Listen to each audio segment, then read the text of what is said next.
Bonsoir, Ndeye Sissoko. Le Conseil a adopté des projets de texte, entendu une communication et procédé à des nominations.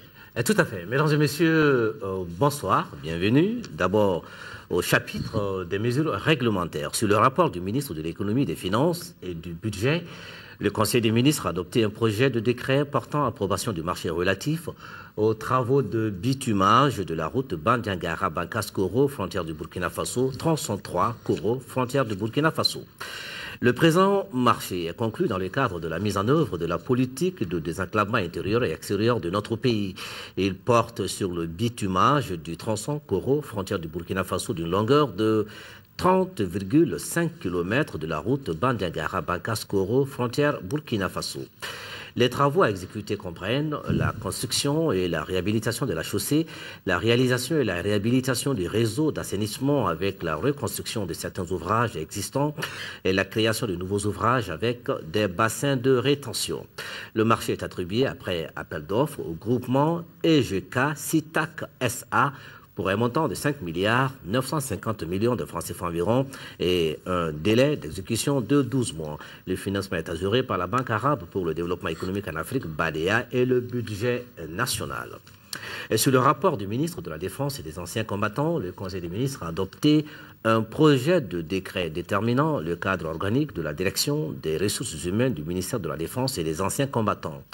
Le cadre organique de la direction des ressources humaines du ministère de la Défense et des anciens combattants fixé par le décret numéro 10-205 PRM du 12 avril 2010 a révélé des insuffisances préjudiciables à son efficacité.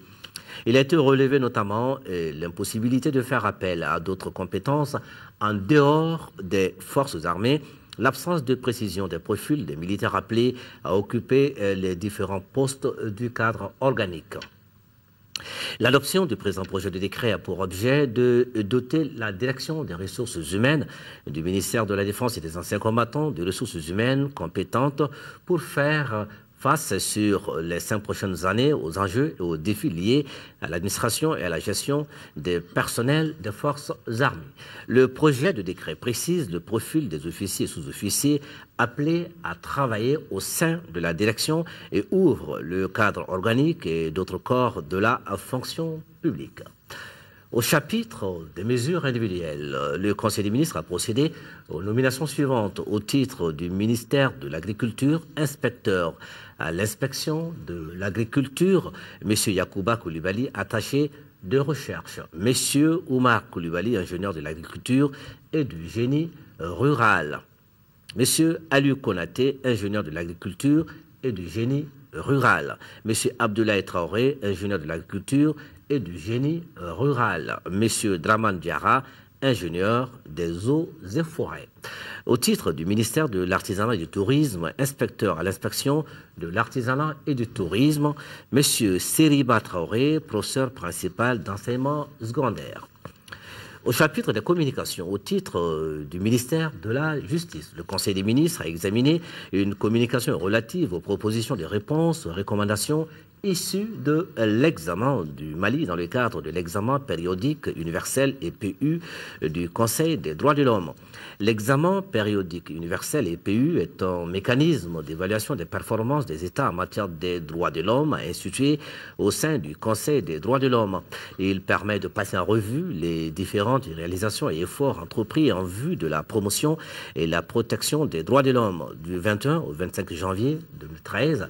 Et la situation des droits de l'homme dans notre pays a fait l'objet d'un examen dans le cadre du 2e cycle de l'examen périodique universel, le premier ayant eu lieu en 2008.